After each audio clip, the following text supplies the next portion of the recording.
नमस्कार दोस्तों, मैं जितेंद्र शुक्ला आरएमएस क्लासेस के यूट्यूब चैनल पर स्वागत कर रहा हूं। उम्मीद करता हूं आप लोग अच्छे होंगे।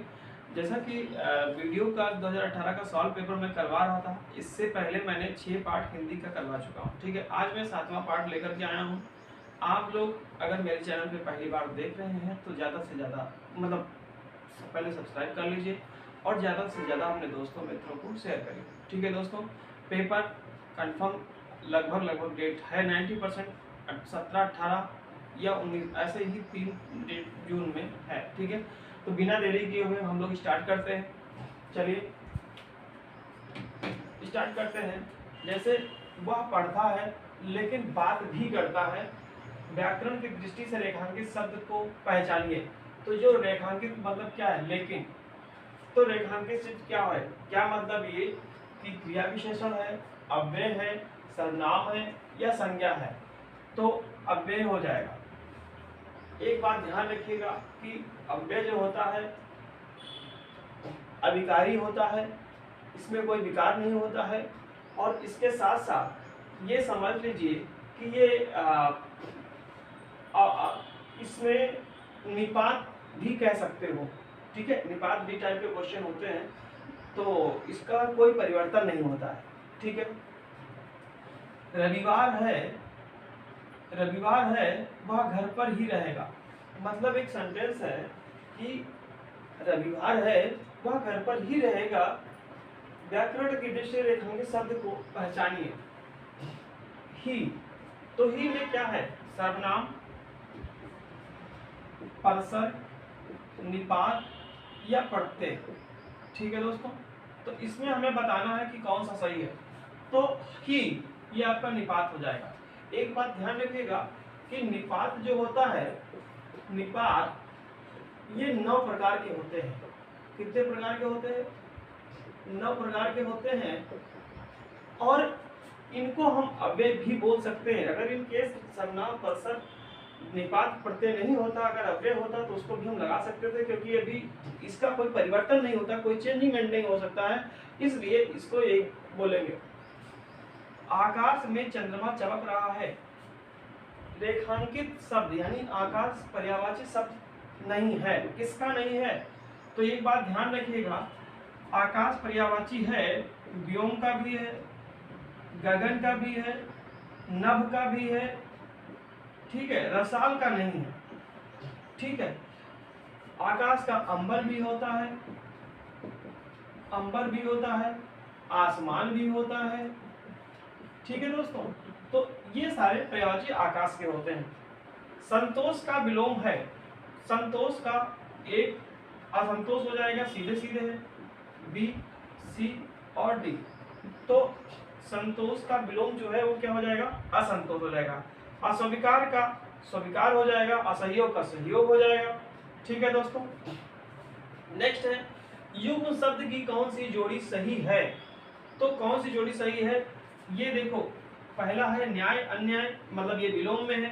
दूसरा है धरा पृथ्वी, पृथ्वी को ही धरा कहते हैं या पर्यायवाची में हो जाएगा। सी अचल और अचला। और चौथा है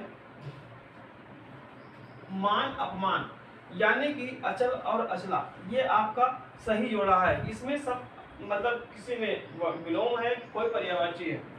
ठीक है, अगला क्वेश्चन है दूसरों की बातों में दखल देना एक ही शब्द का क्या होगा। मतलब अगर जो हम कह रहे हैं कि दूसरों की बात में दखल देना, यानी कि किसी को रोकना, टोकना या हस्तक्षेप करना हो जाएगा। ठीक है, तो आपका ए ऑप्शन सही हो जाएगा।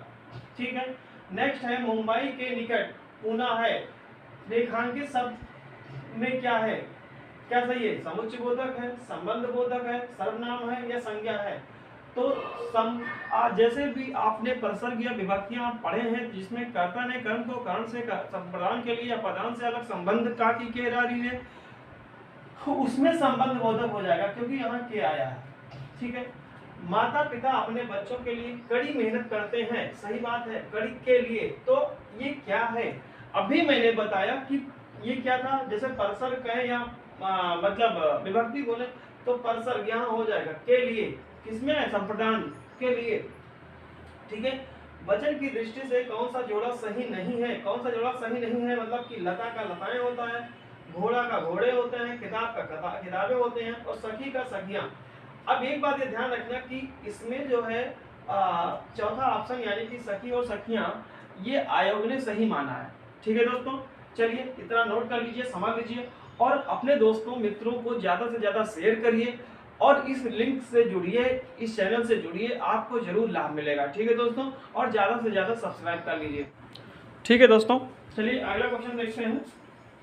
ये है, जिस वाक्य में कर्म के अनुसार क्रिया में परिवर्तन होता है, मतलब कर्म के अनुसार जिसमें परिवर्तन होता है, तो उसमें उसको क्या बोलते हैं? कृत्यवाच्य, क्रमवाच्य, भाववाच्य या संयुक्त वाच्य? तो ये कर्मवाच्य।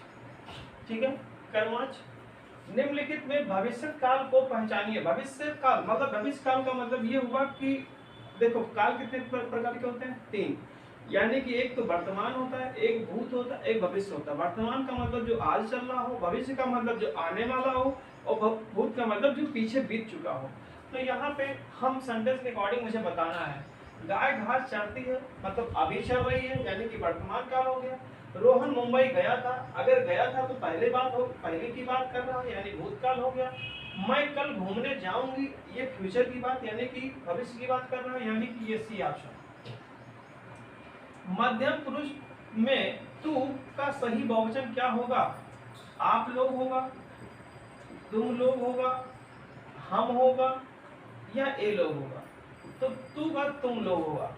ठीक है दोस्तों, अब एक ऐसा सेंटेंस जिस वाक्य में इसलिए और किन और क्योंकि, लेकिन, परंतु आदि समुच्चय बोधक शब्द जुड़ते हैं, तो उस वाक्य को कहते क्या है? मान लिया कोई सेंटेंस है, राम गया और मोहन आया, ऐसा अगर आ जाता है तो कौन सा मतलब वाक्य होगा? तो जैसे पहला है संयुक्त वाक्य, दूसरा है मिश्र वाक्य, तीसरा है सरल वाक्य, और चौथा है विधान वाक्य। तो आपका संयुक्त वाक्य हो गया। संयुक्त वाक्य का मतलब दो सेंटेंसों को जोड़ना आपस में। ठीक है, तो आपका संयुक्त वाक्य हो जाएगा। बच्चे खेल रहे हैं, अर्थ के आधार पर वाक्य का प्रकार बताइए। मतलब ये पूरा बच्चे खेल रहे हैं, तो प्रश्नवाचक, विधान वाक्य वाचक है, या जो है विशेषणात्मक, या ये तो आपका विधानवाचक, विधानवाचक। ठीक है, तुमको मुझे पढ़ाना है, अशुद्ध अंश को पहचानिए। मतलब इसमें ये अशुद्ध है, तुमको अशुद्ध है, कि मुझे अशुद्ध है, कि पढ़ाना अशुद्ध है, या है, यानी कि तो ये तुमको मुझे पढ़ाना है ये गलत है, तुम्हें मुझे पढ़ाना है, यानी कि पहला ऑप्शन गलत है। मुझे बाहर जाना है, मुझे बाहर जाना है, इसमें कौन सा सेंटेंस है? यानी कि पूर्ण विराम मतलब कौन सा चिन्ह है? सॉरी, पूर्ण विराम का साइन लगा है, कि प्रश्नवाचक है, कि अल्प विराम है, कि लाघव चिन्ह है? तो ये आपका पूर्ण विराम है। पूर्ण विराम का मतलब होता है कि अगर कोई सेंटेंस आप लेकर के आ रहे हैं, तो जब कंप्लीट हो जाता है तो उसको हम क्या बोलते हैं? पूर्णवाच्य मतलब पूर्ण विराम बोलते हैं। और अगर हाइफन का साइन है तो आपको समुच्चय बोधक बोलते हैं। ठीक है, इसको नोट कर लीजिए।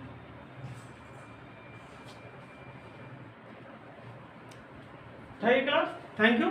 फिर और आप अगर ज़्यादा से ज़्यादा शेयर करिए, सब्सक्राइब करिए, और मैं अगला वीडियो फिर लेकर के आऊँगा। ठीक है, थैंक यू।